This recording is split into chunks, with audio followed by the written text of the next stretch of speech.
दंपति का विवाह एक अर्थ में श्रद्धा और विश्वास का सम्मिलन है। जब तक हमारे जीवन में श्रद्धा और विश्वास की शादी न हो तब तक हृदय में राम जन्म नहीं होगा। বিএসএফ ভাইদের বাজনা শুনতে শুনতে ভাবছিলাম, সত্যি অচিনে গাছ নিজের বিয়েতে নিজে পেছন বাজাতে বাজাতে মুখে বলতে বলতে আনন্দ করতে করতে যাচ্ছে, একটা বাদ্যিও জোটেনি, চেনা দিতে চায়নি, আর এখন আস্তে আস্তে চেনা দিচ্ছে। তাই এই অচিনে গাছের জন্মতিথির উৎসবে বিএসএফরা এসে বাদ্যি বাজাচ্ছে।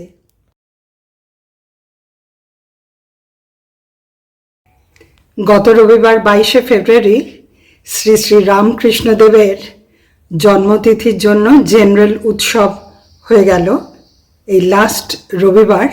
আর আসল জন্মতিথি ছিল 19 তারিখে, কিন্তু উইকডেজে সবার পক্ষে যাওয়া সম্ভব নয় বলেই রবিবারের এই আয়োজন, যাকে আমরা বলি জেনারেল উৎসব। আপনারা অনেকেই গেছিলেন, তাই না বন্ধুরা? ফেসবুকে অনেকের মুখ দেখলাম, কিন্তু ওখানে তাদের কারোর সাথেই আমার দেখা হয়নি। আমিও গেছিলাম এই গত রোববার 22শে ফেব্রুয়ারি শ্রী শ্রী রামকৃষ্ণদেবের জন্মতিথির জেনারেল উৎসবে।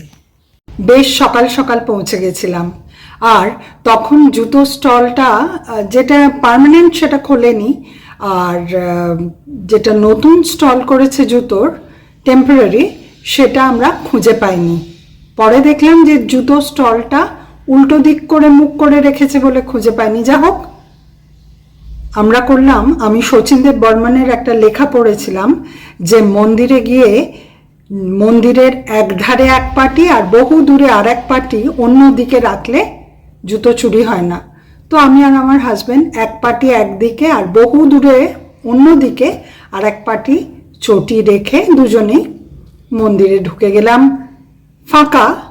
আর যার জন্যে শ্রী শ্রী রামকৃষ্ণদেব বা আমাদের ঠাকুরকে উইশ করলাম আর বসলাম।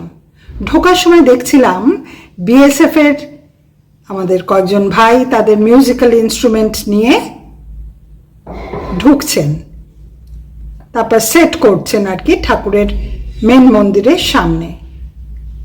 এবারে বসলাম ঠাকুরের মন্দিরে।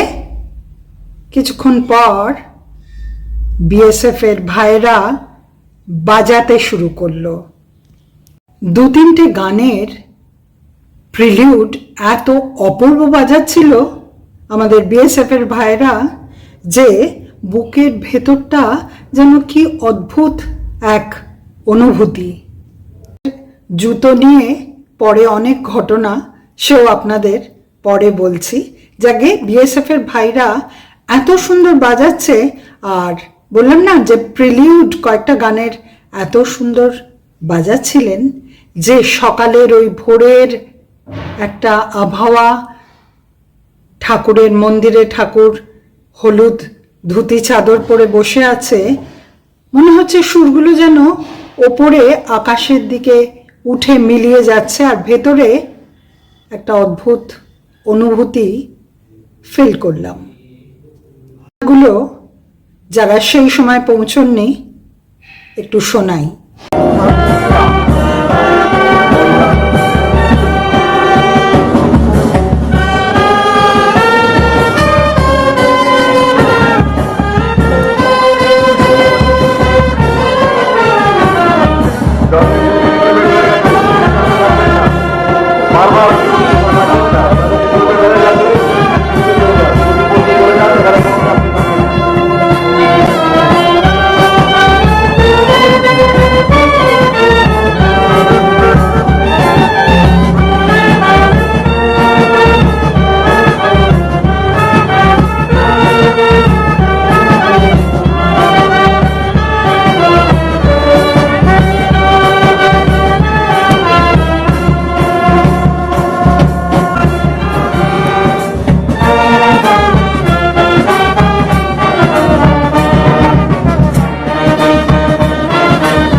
বুকের ভেতরে একটা অদ্ভুত রকমের অনুভূতি হচ্ছিল।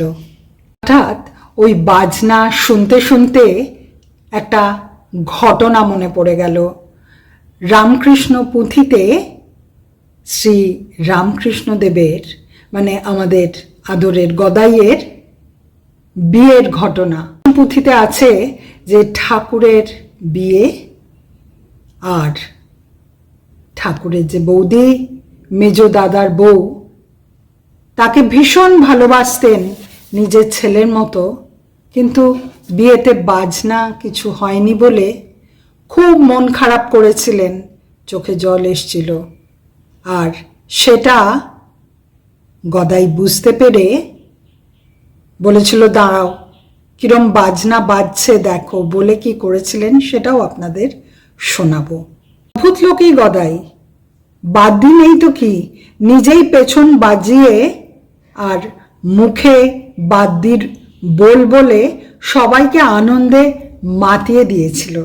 যারা শাস্ত্র পড়েছেন তাদের মুখে শুনেছি যে শিবের বিয়েতেও কোনো বাজনা ছিল না, তাই শিব ঠাকুর নিজেই ডমরু বাজিয়ে বরযাত্রীদের আনন্দ দিতে দিতে বিয়ে করতে গেছিলেন। মানে শিব ঠাকুর আর আমাদের গদাধর একই রকম মানুষ, নেই তো কি আছে, যা আছে তাই দিয়েই আনন্দে মাত।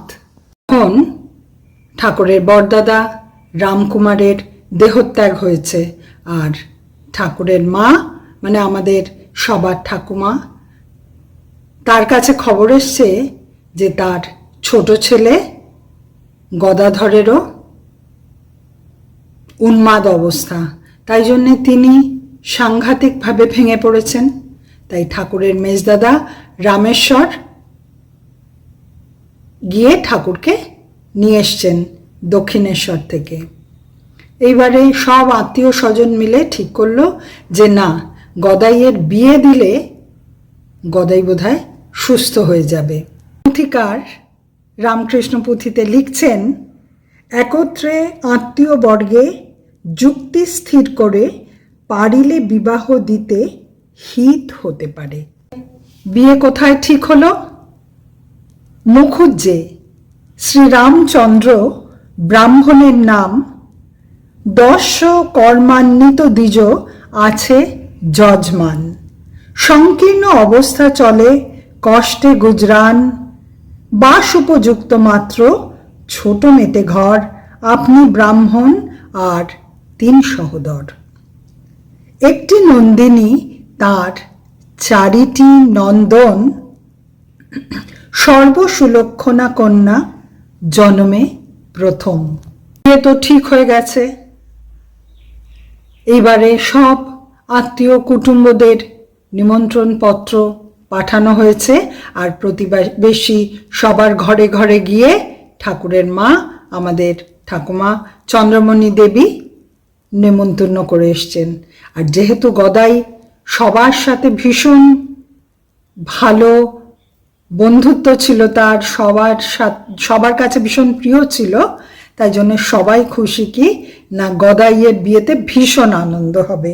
পুথিকার লিখছেন, প্রতিবাসী নরনারী খুশি অতিশয়, সর্বাধিক খুশি প্রভু হবে পরিণয়। কিন্তু সবার এত আনন্দ, কিন্তু সব থেকে বেশি আনন্দ কার?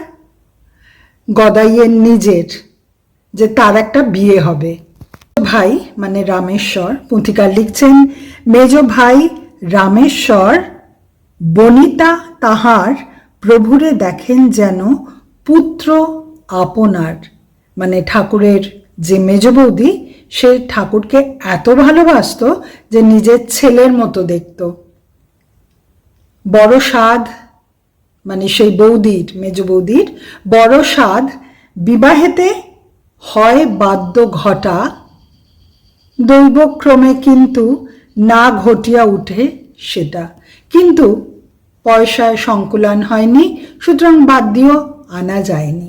লিখছেন, ঘরে ঘরে পড়ে গেল আনন্দের ধুম, রাত্রিকালে কারো চোখে নাহি আসে ঘুম। ক্রমে বিবাহের দিন হইল উপনীত, প্রতিবাসী রমণীরা সবে উপস্থিত। পরম সুঠাম, কিরম দেখতে, কিরম চেহারা ছিল গদাইয়ের, তাই লিখছেন পরম সুঠাম প্রভু দেবে সাজাইতে, কেহ বা চন্দন ঘষে, কেহ মালা গাঁথে। যতনে রচনা কইল বেশ মনোহর, মনোহরে হেরে পরা সুন্দর কাপড়। মন হরে হেরে পরা সুন্দর কাপড়। এত সুন্দর তার সুঠাম চেহারা। গ্রামের রমণীরা কেউ চন্দন ঘষে তাকে পরিয়ে দিচ্ছে ফুলের মালা, সুন্দর কাপড় তার অঙ্গে। মন যেন হরে নিচ্ছে এই সুন্দর চিত্র দেখে। পুথিকার বলছেন গ্রাম্য রমণীরা করে মাঙ্গলিক ধ্বনি, আহ্লাদে কাঁদেন মেজ ভাজ ঠাকুরানী। কিন্তু ঠাকুরের মেজ বৌদির মন খারাপ, কাঁদছেন যে একটু বাদ্যি হলো না গদাইয়ের বিয়েতে। বাদ্য ঘটা না হইল বড় দুঃখ মন, অন্তরেতে বুঝিলেন প্রভু নারায়ণ। কেন বৌদি কাঁদছে সেটা কিন্তু ঠিক বুঝেছে গদাই, আর তাই জন্যে সে কি বলছে, সান্ত্বনা কারণ তবে বলিলেন তাই, দেখো শুনো কিবা বাদ্য বাজিছে বিয়ায়। আর নিজে তো নিজের বিয়েতে ভীষণ খুশি, তাই বলছে এবার দেখো কিরম বাদ্য বাজাচ্ছি বিয়েতে, সান্ত্বনা দিয়ে। এত বলি দেন মুখে বল পরিপাটি, ডেলে গো ডেলে গো ডেলে ডেলে কাটি। মুখে বল বলছে আর তারপর কি করছে, ঢোলের স্বরূপ হাতে পাছা বাজাইয়া বাজান ডোমের বাদ্য, নাচিয়া নাচিয়া নিজের পেছন বাজাচ্ছে আর মুখে বাদ্যির বল বলছে আর নাচছে। এদিকে বৌদিকে সান্ত্বনাও দেওয়া হচ্ছে আর নিজের বিয়েতে এত আনন্দ নিজেই ধরে রাখতে পারছে না। যে কোনো জিনিস, যাত্রার পার্টি বলুন আর কোনো বাদ্যি বলুন, এত মানে পারফেক্টলি নকল করতে পারত। তাই পুঁথিকার বলছেন মহারঙ্গ কর প্রভু অতুল ভুবনে, নকলে সুপটু হেন নাহি শুনি কানে। বাদ্যাপেক্ষা রঙ্গাধিক প্রভুর বাজন, নারী ফাটে হেসে লুটে দর্শকের গণ। আর এই দেখে ওখানে যারা উপস্থিত হেসে, আমরা বলি না হেসে পেট ফেটে যাচ্ছে, তাই অবস্থা। লজ্জা শরম নেই যে অনেকের যে বিয়েতে খুব আনন্দ কিন্তু ওপরে জড়সড় ভাব দেখাচ্ছে, ও সব কিছু নেই, মুখে মনে এক। কোনই সরম লজ্জা নাহি শ্রীপ্রভুর, সরল সহজ সোজা গদাই ঠাকুর। বিবাহেতে লজ্জাহীন যত হোক নর, তথাপি সলজ্জ বাজছে জড় জড় স্বর।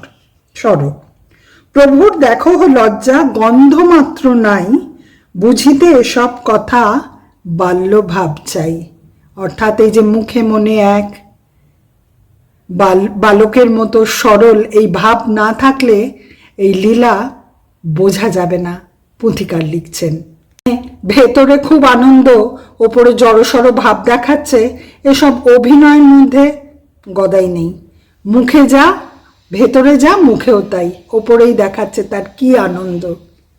আর শিবের বিয়েতে সব বরযাত্রীরা যখন যাচ্ছিল, এই যারা শাস্ত্র টাস্ত্র পড়েছেন তাদের কাছেই শোনা যে তখন যেমন ধরুন বিষ্ণু পরিপাটি সাজ, তার সাথে তার কাছের লোকজন ব্রহ্মা, আর মহাদেবের তো ওই জটা, মাথার ওপর জটার ওপর একটা সাপ ফনা তুলে যেন মুকুটের মতো, দু হাতে বাজুবন্ধতে দুটো সাপ, এইসব তো সাজ। আর পাউডার টাউডার নেই, ভস্ম মাখা, তো এইসব, আর বাঘছাল, এইসব দেখে বিষ্ণু ব্রহ্মা এরা একটুখানি আরো ছাড়ো ছাড়ো করে এগিয়ে গেছে। মহাদেব বুঝেছে যে তাকে অ্যাভয়েড করছে, যদিও সে সব দেবতার বস, দেবাদি দেব মহাদেব, সে সবার কথা বুঝতে পারে, তাই কাউকে কিছু না বলে তার যে গণ, তার যে সঙ্গী নন্দী, ভৃঙ্গি, ভূত, দৈত্যদানা, তাদেরকে ডেকে নিয়ে একসাথে ষাঁড়ের ওপর উঠে তাদেরকে নিয়ে আনন্দ করতে করতে যাচ্ছে। তাই পুঁথিকার লিখছেন এই গদাধরের বিয়ে, গদাইয়ের বিয়ে এ যেন শিবের বিয়ে। তার বরযাত্রীর ডেসক্রিপশন দিচ্ছে। পুঁথিকার রামকৃষ্ণ পুঁথিতে লিখছেন গদাধরের বিয়ের বরযাত্রীদের ডেসক্রিপশন: রঙ্গে মাতি বরযাত্রী জুটিয়া সকলে আগে পাছে শ্রীপ্রভুর বিয়া দিতে চলে।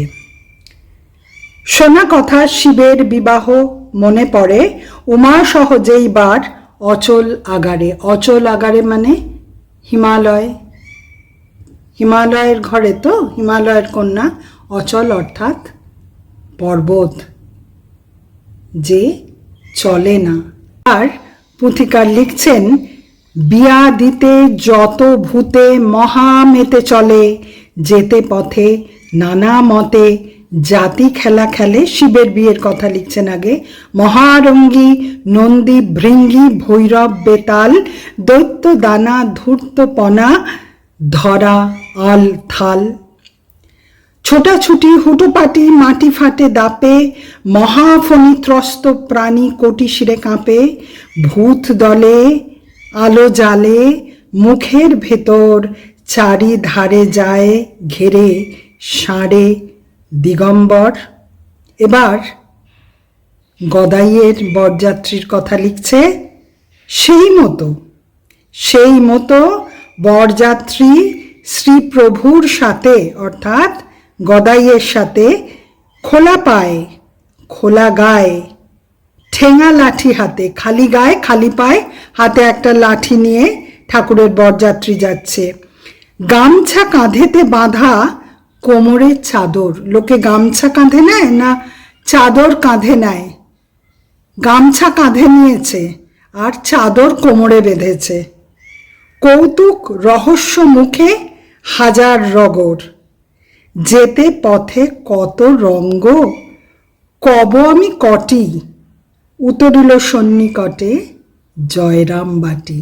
মানে রগর করতে করতে যেন শিবের সাথে তার সব গণ, ভূত, দৈত্য, দানা সব আনন্দ করতে করতে যাচ্ছে, ঠিক তেমনি ঠাকুরের সাথে, গদাধরের সাথে তার বরযাত্রীরা আনন্দ করতে করতে, কল্পনা করুন খালি পায়ে খালি গায়ে বরযাত্রী যাচ্ছে, হাতে একটা করে লাঠি আর কাঁধে গামছা সেজেছে, কাঁধে গামছা চাদরের বদলে, আর চাদর কোমরে বেঁধে যাচ্ছে। এরকমভাবে বরযাত্রী জয়রামবাটি গিয়ে পৌঁছলো। যেমন মহাদেব তার সঙ্গী সাথী নিয়ে ষাঁড়ের ওপর ডমরু বাজাতে বাজাতে হিমালয়ের ঘরে পৌঁছেছিল। মহাদেব সব দেবতার অধিপতি। সেই মহাদেব যখন দেখছে যে তার সাথে যারা সফিস্টিকেটেড, বিষ্ণু, ব্রহ্মা, যারা ভালো পরিপাটি সেজেছে, একটু আলাদা হয়ে যাচ্ছে, তখন মহাদেব তার গণ, ভূত, দৈত্য দানাদের সাথে আনন্দ করতে করতে যাচ্ছে। ঠাকুরের বরযাত্রী দেখুন, গেঁয়ো সাধারণ লোক, কোনো পরিপাটি নেই, তাদের সাথে আনন্দ করতে করতে যাচ্ছে। অবতার বরিষ্ঠ। এই হচ্ছে অচিনে গাছ, যাকে চেনা যায় না। বিএসএফ ভাইদের বাজনা শুনতে শুনতে ভাবছিলাম, সত্যি অচিনে গাছ। নিজের বিয়েতে নিজে পেছন বাজাতে বাজাতে, মুখে বলতে বলতে আনন্দ করতে করতে যাচ্ছে, একটা বাদ্যিও জোটেনি, চেনা দিতে চায়নি। আর এখন আস্তে আস্তে চেনা দিচ্ছে। তাই এই অচিনে গাছের জন্মতিথির উৎসবে বিএসএফরা এসে বাদ্যি বাজাচ্ছে। আর ওই যে জুতো রাখার গল্পটা বলছিলাম না, যে এক পাটি এই ধারে আর অনেক দূরে অন্যদিকে আর এক পাটি। এবার মন্দির থেকে বেরিয়ে, আমার হাজব্যান্ড একটু আগেই বেরিয়েছে, বেরিয়ে তন্ন তন্ন করে যেখানে জুতো রাখা এক পাটি পেয়েছে, দুজনের এক পাটি করে, আর অন্যদিকে গিয়ে খুঁজে আর এক পাটি পায়নি। সারাটা জায়গা খুঁজেছে, পায়নি, খালি পাই ঘুরছে।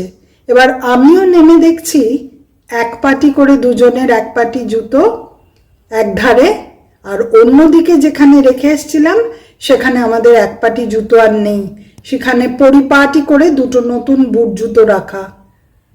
আমি তন্ন তন্ন করে খুঁজছি, না, নেই এক পাটি জুতো, মানে সেই শচীন দেব বর্মনের থিওরি ফেল। এবার প্রত্যেকটা জুতোর কাছে গিয়ে গিয়ে খুঁজছি, এদিক ওদিক তন্ন তন্ন করে, না, ওই এক পাটি আমার হাজব্যান্ডের একদিকে রয়েছে, আর এক পাটি করে কোথাও নেই। এরপর আমার হাজব্যান্ড এসে বলছে, আমি অনেক খুঁজেছি তন্ন তন্ন করে, কোথাও নেই, চলো খালি পাই ঘুরি। সে খালি পাই ঘুরছে, তো এসে আবার বলছে চলো, আমি ফোন করাতে এসে ধরে যে চলো এবার খালি পাই চলে যাই ছেড়ে দিয়ে। আমি খানিকক্ষণ দাঁড়িয়ে ভাবছি ঠিক আছে তাহলে কি করা যাবে, খালি পাই চলে যেতে হবে। হঠাৎ দেখি, একদম হঠাৎ দেখি ঠিক সামনে আর এক পাটি করে ওই দুজনের চটি, মানে এক পাটি করে যে ছিল ঠিক তার সামনে আর এক পাটি করে চটি। আমি আমার হাজবেন্ড তো হতভম্ব হয়ে গেছি, আর এক ভদ্রমহিলা ডাকছেন, শুনুন শুনুন, এই যে আপনাদের আর এক পাটি চটি। আমরা অবাক হয়ে গেছি, এই মিস্ট্রি কিন্তু আমরা সলভ করতে পারিনি, দুজনেই দুজনের মুখের দিকে তাকিয়ে। ভদ্রমহিলাই বা হঠাৎ করে জানলেন কি করে যে আমরা জুতোগুলো খুঁজছি, এক পাটি করে নেই, কিছু বুঝতে পারলাম না। আচ্ছা বলবেন তো আপনারা এই মিস্ট্রিটা যদি সলভ করতে পারেন, এখন অবধি আমরা সলভ করতে পারিনি। এখন তাহলে যে অচিনে গাছ বলেছিল না শ্রীরামকৃষ্ণদেব ঠাকুরই বলেছিল তো কথামৃতে, যে অচিনে গাছ তাকে কেউ চিনতে পারে না। সত্যি, যার বিয়ের বাদ্যি বাজাবার বায়না করার একটা পয়সাও ছিল না, নিজেই পেছন বাজিয়ে মুখে বাদ্যির বোল বলতে বলতে নেচে নেচে বিয়ে করতে গেছিল, তার জন্মদিনে এখন বিএসএফ এসে ব্যান্ড পার্টি বাজাচ্ছে। অচিনে গাছ আস্তে আস্তে চেনা দিচ্ছে। গীতার 15th চ্যাপ্টারে আছে না, 15 চ্যাপ্টারের 16 নম্বর শ্লোকে আছে না, দ্বাবিমৌ পুরুষৌ লোকে ক্ষরশ্চাক্ষর এব চ ক্ষরঃ সর্বাণি ভূতানি কূটস্থ অক্ষর উচ্যতে, যার মানে প্রত্যক্ষাদি প্রমাণ দ্বারা অনুভব করা যায় এরকম ইহলোকে স্বর ও অক্ষর নামক দুই পুরুষ প্রসিদ্ধ আছেন। স্বরপুরুষই জগতের সমস্ত বিনাশী কার্য এবং মায়াশক্তি কূটস্থ অক্ষর পুরুষ, এই দুই পুরুষ।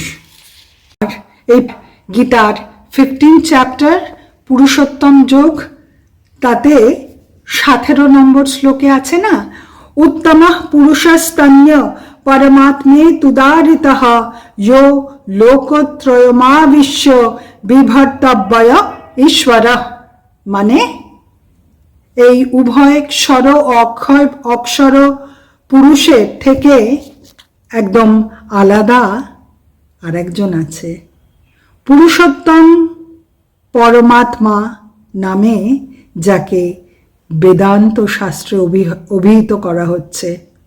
ইনি শ্রীরামকৃষ্ণ নন তো, ইনি শ্রীরামকৃষ্ণ, সেই অচিনে গাছ।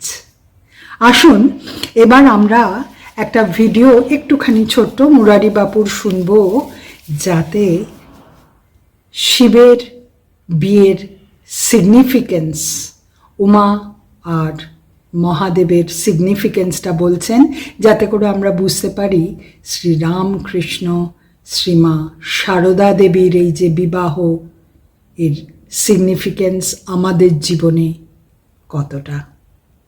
शिव और पार्वती के विवाह के बाद ही कथा में राम जन्म होता है। फिर शिव कथा शुरू करेंगे फिर राम जन्म की कथा। इसका मतलब यह है कि शिव पार्वती के विवाह में ऐसा कौन रहस्य है कि उसकी शादी के बाद राम जन्म की कथा आती है? इसके कुछ बिंदु है। शिव पार्वती का विवाह एक अर्थ में श्रद्धा और विश्वास का सम्मिलन है। जब तक हमारे जीवन में श्रद्धा और विश्वास की शादी न हो, तब तक हृदय में राम जन्म नहीं होगा। याभ्याम विना न पश्यन्ति। श्रद्धा विश्वास न हो तो हृदय में स्थित परमात्मा का अनुभव आदमी नहीं कर सकता। तो तात्विक दृष्टि से, आध्यात्मिक दृष्टि से शिव पार्वती का विवाह का एक अर्थ है श्रद्धा और विश्वास का सम्मिलन। दूसरा, मैंने कई बार कहा कि शब्द और सुरता का मिलन। शिव जी बोलते हैं और पार्वती सुरता बनकर के सुनती है, तब जाके राम जन्म होता है। शब्द और सुरता का सम्मिलन। हमारे प्राचीन भजनों में भी शब्द और सुरता के सम्मिलन की बातें संतों ने आई है। शिव पार्वती के विवाह का तीसरा आध्यात्मिक अर्थ है शिव और शक्ति का मिलन। आदमी दूसरे का कल्याण तभी कर सकता है जब उसके पास शक्ति हो, और ये शक्ति और आदमी के पास शक्ति हो और वो कल्याणकारी न हो तो भी विश्राम का प्रागट्य नहीं हो सकता। इसलिए दोनों का मिलना, शिव और शक्ति का मिलना, तभी राम जन्म की कथा शुरू होती है। चौथा सूत्र है जन्मा और अजन्मा का मिलना, तभी राम जन्म की कथा होती है।